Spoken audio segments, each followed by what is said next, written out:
Bonjour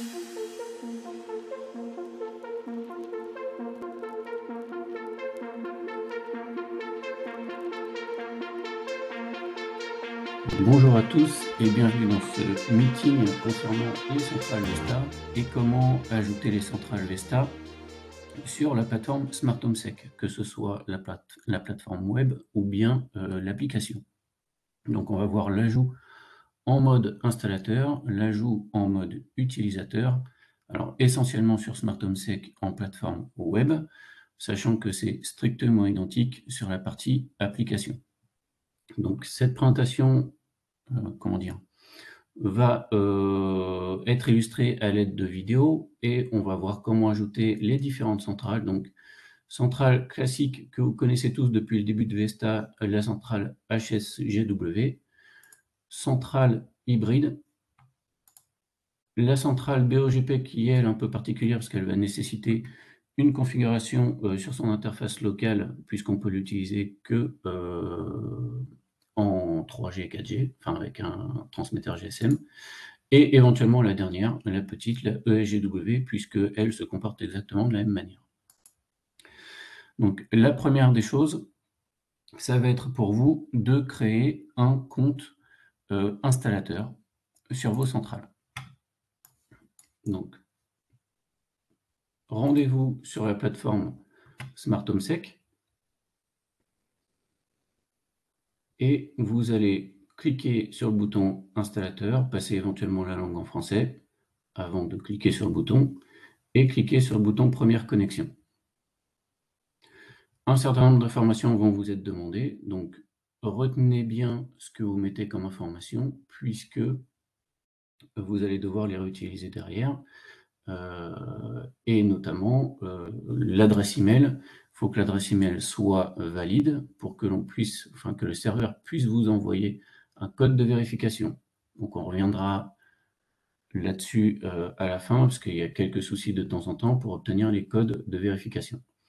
Donc identifiant, mot de passe, confirmation de mot de passe, nom du compte, un numéro de téléphone pour l'identification. Après, c'est pas forcément nécessaire que le numéro soit valable. Enfin, valide plutôt. Le code de vérification vous est demandé à la suite de la saisie des différentes informations. Donc, vous vous rendez sur votre client de messagerie et vous allez avoir un email du serveur qui s'appelle Home Portal avec le code de vérification dedans. Donc, on va attendre le chargement. Voilà. Code de vérification qui est valable pour une dizaine de minutes, que vous copiez et que vous collez directement dans la cellule qui convient. Et ensuite, très important, vous choisissez le vendeur auquel vous êtes associé, donc le distributeur. Pour nous, on choisit ByDMS. Certains d'entre vous, je vais faire pause, certains d'entre vous vont devoir choisir le distributeur auquel ils sont affiliés. Parce qu'il y a un système qui est mis en place en fonction des régions de sous-distribution. Donc peut-être que votre distributeur ici à la place de vendeur ne sera pas ByDMS, mais le nom de l'endroit ou du prestataire auquel vous achetez votre matériel. Donc ça, c'est très important. Si vous choisissez ByDMS, nous, derrière, en termes de maintenance, on peut voir par le biais du serveur votre centrale directement. Si vous choisissez un autre prestataire, ce n'est plus le cas. On ne peut plus voir directement votre centrale. Donc, une fois que vous avez choisi le nom du distributeur, vous allez pouvoir maintenant ajouter votre centrale. Donc, vous cliquez de nouveau sur le mode installateur, vous saisissez votre identifiant, votre mot de passe, et vous entrez dans l'interface installateur de Smart Home Sec. Avec ici, quand vous cliquez sur l'identifiant, les informations liées à votre compte. Ensuite, pour ajouter une centrale, vous faites la même chose, donc vous retournez en mode installateur, vous remettez l'identifiant et le mot de passe. Donc là, les vidéos sont tournées depuis le début à chaque fois, donc c'est pour ça qu'on reprend la partie identification. Bien entendu, si vous voulez que le navigateur conserve votre mot de passe, vous pouvez lui dire de conserver le mot de passe. Donc pour ajouter une centrale, il va vous falloir son adresse MAC, en tout cas la fin de son adresse MAC. Il est important de saisir l'adresse MAC ici, en minuscule. Si vous le faites en majuscule, vous pouvez avoir un message d'erreur et tout simplement ça ne fonctionnera pas. Ensuite, vous allez nommer votre centrale, donc nom que l'on retrouvera derrière après l'ajout dans les différentes, soit dans le serveur que nous on peut consulter, soit vous si vous avez une liste de centrales, c'est plus simple de nommer la centrale, on va dire, de manière logique, pour pouvoir la retrouver facilement. Donc là, vous avez ajouté votre centrale en mode installateur. Lorsque vous vous connectez dessus, le système vous demande le code installateur, qui est par défaut 7982. Une fois que vous avez saisi ça, vous entrez dans votre centrale et vous allez pouvoir commencer la configuration. Par exemple, renommer les partitions, éventuellement se rendre dans le menu configuration et ajuster quelques paramètres, et commencer l'ajout de périphériques, pourquoi pas, si votre centrale est totalement vierge. Donc là, pour le coup, celle-ci avait déjà une petite partie de configuration directement dans la centrale. Donc de ce côté-là, rien de très compliqué. On va passer à la partie utilisateur avec l'ajout de centrale. Donc, même principe, on se rend sur Smart Home Sec, mais cette fois, on utilise la partie utilisateur et on va cliquer sur le bouton Première connexion. Donc, ça vous demande de vérifier que votre centrale soit bien connectée à Internet, bien entendu, c'est plus facile, et ça vous demande de remplir un certain nombre de champs, comme pour la partie installateur. Donc là, on va remplir tout ça. On va mettre une adresse email valide, adresse email qui va servir à envoyer un email de confirmation. Il n'est pas forcément nécessaire, comme vous allez le voir après, de confirmer le fonctionnement du compte tout de suite. Vous pouvez très bien passer cette étape et continuer à l'utiliser correctement. Donc, on saisit le numéro de téléphone, on accepte les conditions et on clique sur suivant.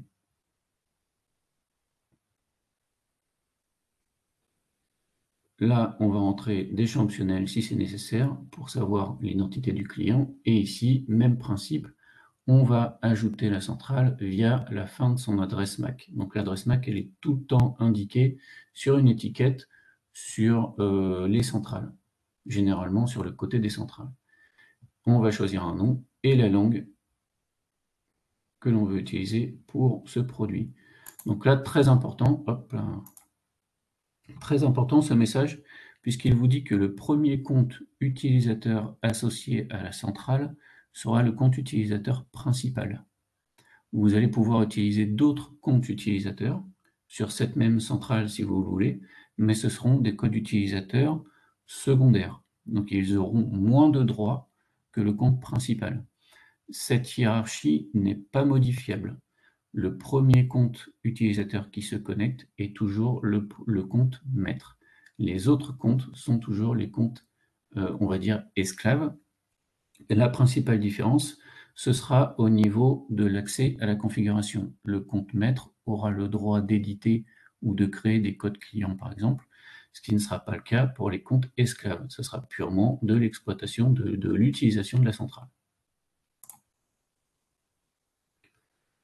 Donc une fois que c'est fait, toujours en mode utilisateur, vous mettez l'identifiant, le mot de passe, et vous vous connectez à votre interface utilisateur. La centrale étant directement associée, donc là, le système vous indique qu'un email de confirmation a été envoyé à l'adresse email que vous avez renseignée lors de la création de votre compte client, enfin de votre compte utilisateur pour employer les mêmes termes. Et vous pouvez dire, si au cas où vous ne l'auriez pas reçu, de renvoyer le système ou que vous allez confirmer le fait d'avoir créé votre compte une prochaine fois. Donc si vous cliquez là-dessus, vous allez pouvoir continuer à utiliser votre centrale et après, aller dans votre boîte mail et confirmer que votre compte soit bien valide. Donc c'est ce qui va se passer ici. On ferme la fenêtre et on accède directement à la centrale. Donc ici, par rapport au compte client, vous voyez que je récupère dans le menu sécurité mes contrôles au niveau des mises en service ou mises en service de la centrale, ce que je n'avais pas, ce qui n'est pas disponible en compte installateur. On va pouvoir, comme on est en compte maître, avoir un accès. Donc là, on va faire un test de mise en service. OK, la mise en service passe. Alors, par défaut, il n'y a pas de tempo sur cette centrale, donc c'est immédiat. Si jamais il y a une erreur dans les commandes renvoyées, vous aurez un message d'erreur qui vous indiquera peut-être que la centrale est hors ligne. Donc là, il faudra vérifier la communication avec votre système. Donc, on va pouvoir ensuite naviguer dans les différents menus, y compris dans le menu configuration qui est protégé par le code maître, qui est par défaut 4x1 sur toutes les centrales Vesta, et éditer ou contourner, par exemple, une zone de détection. Donc voilà comment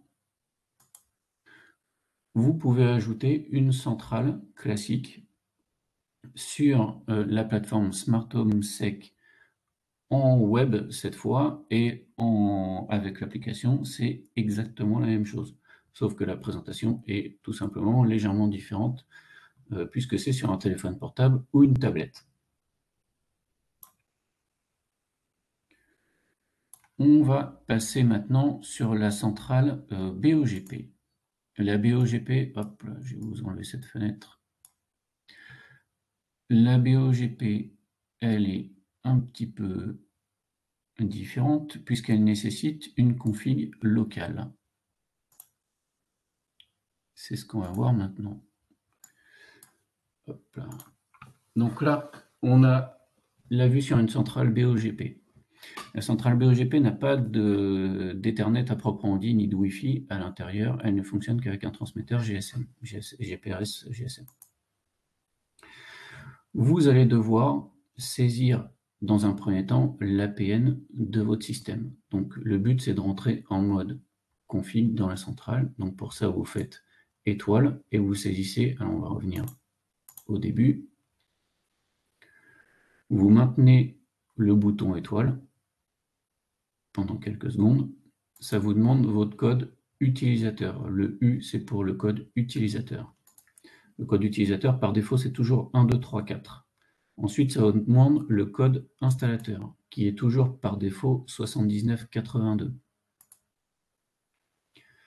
Ensuite, vous allez vous rendre dans le menu Réglages GSM et Réglages GPRS, puis APN. À cet endroit, à l'aide du clavier, enfin à l'aide des touches du clavier, comme vous faisiez avant en mode T9, vous allez devoir saisir l'APN de votre fournisseur d'accès pour la carte SIM. Donc ici, dans cette centrale, j'ai une carte SIM CSL, donc je mets l'APN de CSL, Gemini T2.M2M, tout simplement, sachant que le point, il est créé avec le 0. Donc il faut faire plusieurs appuis successifs sur le 0 pour trouver le point et passer au caractère suivant. Une fois que c'est fait, votre centrale peut se connecter. Elle n'est pas forcément connectée dès que vous rentrez l'APN. Il faut, sur cette centrale, forcer la connexion. Pour forcer la connexion, vous allez devoir vous rendre dans le menu Config réseau, puis dans le menu HPS XMPP, et là, activer la connexion. Donc la connexion, par défaut, ici, sera active 10 minutes, ce qui vous permettra de faire la procédure d'ajout sur votre centrale en mode installateur et en mode utilisateur. Donc cette partie-là est très importante. Si vous ne réglez pas l'APN avant et si vous ne demandez pas à la centrale de se connecter, vous n'aurez aucune connexion. Et à chaque fois, vous aurez des échecs à l'ajout de la centrale sur Smart Home Sec. Donc, ces vidéos-là qui illustrent la présentation, bien entendu, vous pourrez les récupérer après coup, il n'y a pas de souci là-dessus. Elles sont à disposition. On va revenir sur l'ajout en mode installateur et en mode utilisateur d'une centrale, cette fois de la centrale BOGP. Hop. Donc là, on est en mode installateur, on rentre les identifiants et les mots de passe de tout à l'heure. On va cliquer sur plus et là, on va rentrer l'adresse MAC de notre centrale BOGP que l'on vient d'initialiser avec l'APN et à laquelle on vient de demander de se connecter en lui ouvrant la connexion. Donc là, on rentre la fin de l'adresse MAC, succès de mise à jour, donc la centrale est bien ajoutée à la liste. Pour s'y connecter, on rentre le code installateur, donc 7982, et on a accès à notre centrale. Et on va pouvoir la configurer dans la temporisation impartie. Donc dans le cas de la config par défaut, les sessions sont de 10 minutes. Le but est d'avoir des sessions les plus courtes possibles pour éviter d'utiliser les batteries de la centrale, de trop utiliser les batteries de la centrale. Donc même chose en mode client. Donc on saisit les informations du compte client, du compte utilisateur, et là par défaut, vous vous rendez compte qu'on arrive tout de suite sur la centrale ESGW, donc celle que l'on a fait avant. Ça c'est logique. C'est la seule centrale qui, à l'instant T, est enregistrée sur le compte. Donc par défaut, le compte utilisateur se connecte sur cette centrale. Pour sortir, se connecter de cette centrale, on va utiliser le bouton en haut à droite pour arriver à la liste des centrales et ajouter une nouvelle centrale.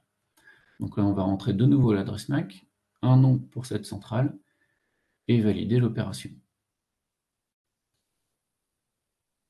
Donc après une petite recherche, donc ça va être forcément un peu plus long qu'une centrale en Ethernet puisqu'on est en GSM, la plupart du temps c'est un peu plus long, et on va pouvoir utiliser notre centrale, faire des mises en, faire des mises hors. Donc là, toujours le code utilisateur par défaut 1, 2, 3, 4, pour demander une mise en service. Et on va avoir la tempo de sortie qui va se déclencher. Donc on va le voir ici, normalement.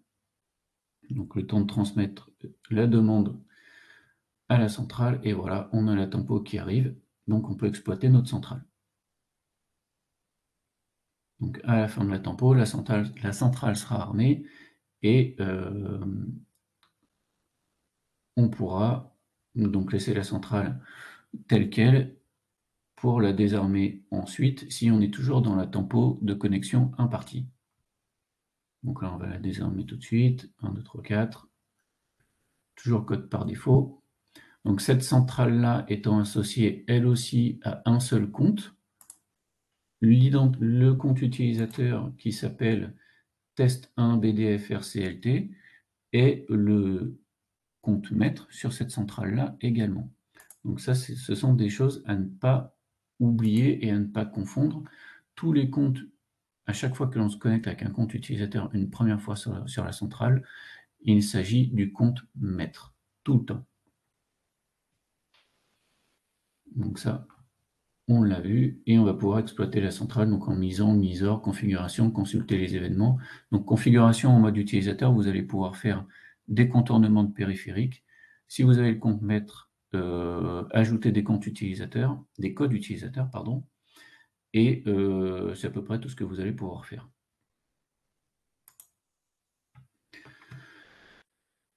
Il y a une dernière particularité sur certaines centrales, c'est ici, notamment, alors, certaines centrales classiques HSGW qui peuvent utiliser un dongle Wi-Fi à l'intérieur, ou éventuellement les centrales hybrides full comme celle-ci, la Vesta 113, qui a également du Wi-Fi directement dans la carte. Là, il n'y a pas besoin de dongle, ça le gère directement. Si vous souhaitez utiliser le Wi-Fi, vous êtes obligé de passer par une connexion filaire avant. Donc de configurer votre centrale en filaire pour ensuite configurer la partie Wi-Fi qui sera accessible depuis la plateforme SmartOpsec dans le menu de configuration en mode installateur. Là, vous pourrez rentrer le SSID auquel vous voulez vous connecter, la clé de sécurité associée au SSID, mettre la centrale soit en DHCP, soit en IP statique, et une fois que cette config sera valide et appliquée, vous pourrez supprimer votre liaison filaire. Je pense qu'on en a terminé avec cette présentation. concernant l'ajout des centrales sur la plateforme Smart Home Sec. Donc maintenant, on va passer à la série de questions si vous en avez.